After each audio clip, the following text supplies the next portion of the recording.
Good morning everyone, it's Tanya from Tanya Kraus Horsemanship here, and you are joining me for the Millie Diaries, episode 8. Today I am going to ask Phil to be a little bit more involved again. He's going to go ahead and help me. We're just going to introduce, so you saw in episode 6 that Phil came in and met Millie and patted her and stuff like that. So we're just going to expand on that in view of obviously eventually picking up her feet and getting these feet done. So I'll just see, you can see that she's sort of standing back. Normally she's here over my shoulder, and Phil's in the paddock, so she's a little bit more standoffish. So we'll see how we go in terms of catching her this morning.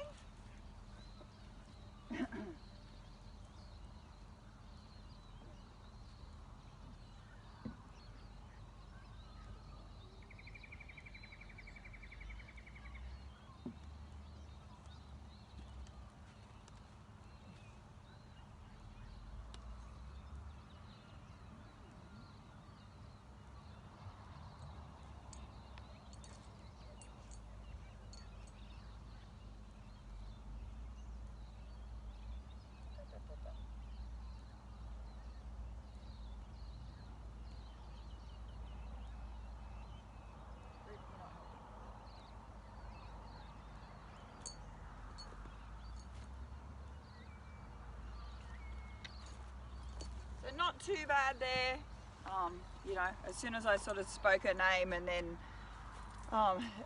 paused and stepped backwards, she was pretty happy to come in. You can see her there, she's looking at Phil. So I'm just going to give her a little rub.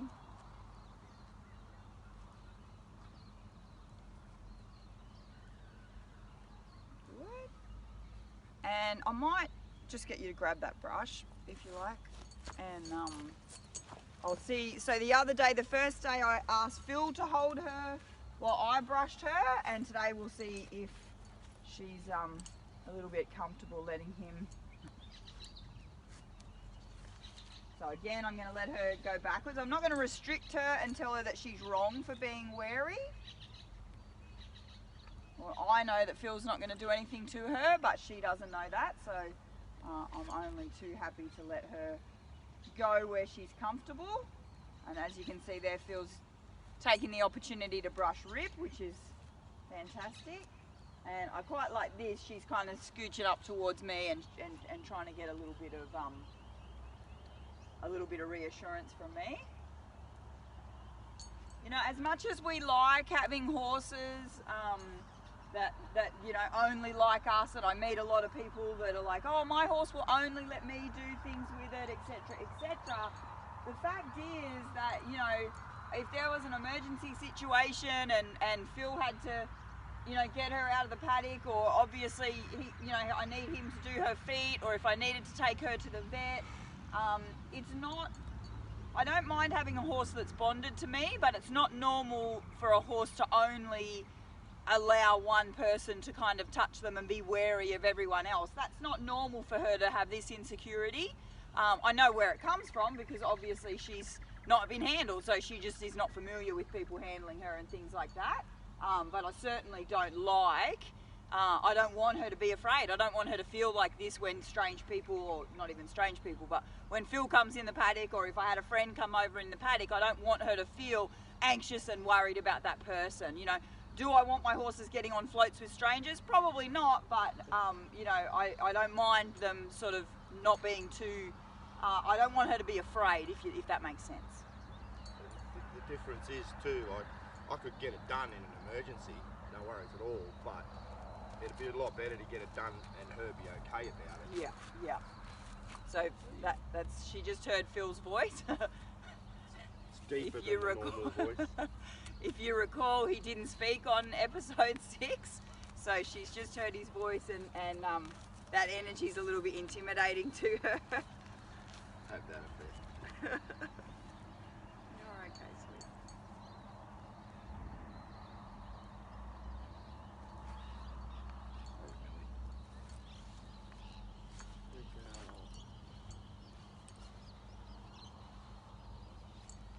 So as we were talking about on episode 6, I think it was, you know, when it comes to picking up feet, and Phil's just giving it a go here, I don't know whether she's actually on camera, but he's got that front left foot picked up, which is really nice. You know, for her to, that's a big trust thing for a horse, to allow, I think her head's just on camera, but probably not her feet. For a horse to allow someone to pick up their feet is a really big deal, because, you know, feet means, you know, I can run away, and having one leg off the ground means that she can't run away as easily. And so I really like that she allowed him to do that. I didn't know whether we'd get there today. I was happy with just getting her brushed today, but as he went down her leg, she kind of went to pick up the foot, because obviously that's what I've been doing every day, and she let him do it. So perfect opportunity, and Phil took it. Number one, always have a plan.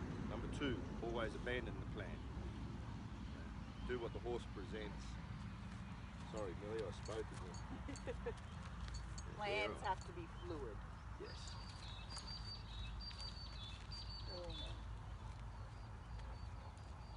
You can touch me, but don't talk to me.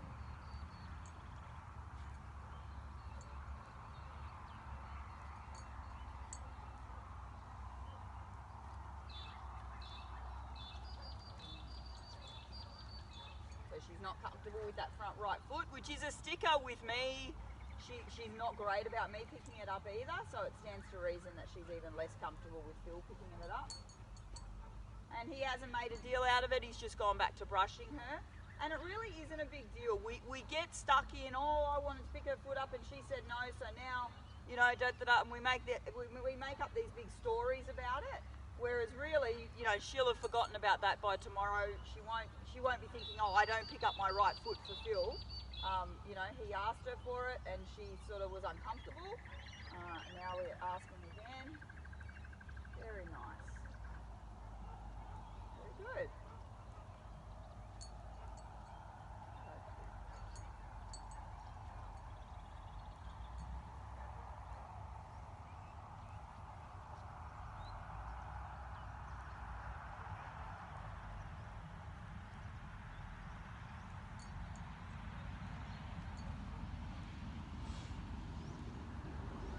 Got that back foot there, and I think the camera has actually tipped a little bit, so hopefully I can see movement in the bottom of it, so I think that you guys can see a little bit of what we're doing, but I think you can see a fair bit of sky as well.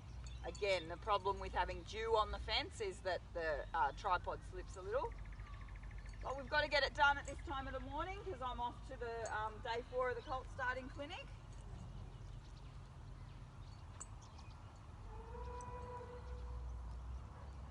Now normally from a safety perspective, I would need to be on the same side of the horse as Phil is, because then if she went to kick out at him or something like that, I could pull the head towards Phil and send the hindquarter away. Because she's frightened and a little bit worried, obviously it elevates the possibility that she would do something negative like that.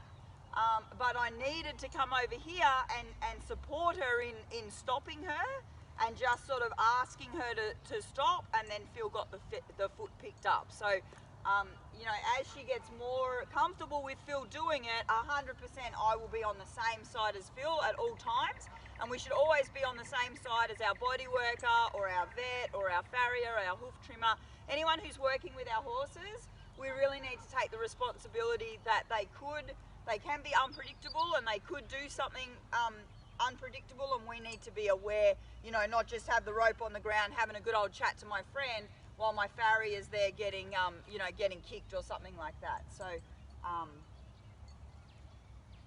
it's just something to keep in mind. Now Phil's having a great time over there with Rip, so I'm actually going to let Millie go. I'm not going to do the worm.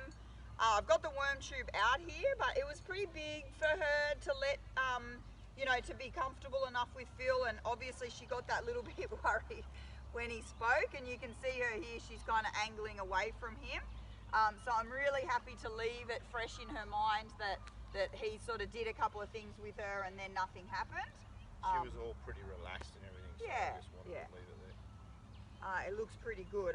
You know, like we just said, your plans need to be a little a little bit fluid, and I need to decide where I want to leave it so it's a positive experience for her. What I want the last thing in her mind to be, and that's certainly the acceptance of Phil, as opposed to you know getting the tube in her mouth, which it's not an actual wormer. I was just going to use the syringe again. So thank you so much for joining us, and we look forward to seeing you in the next episode.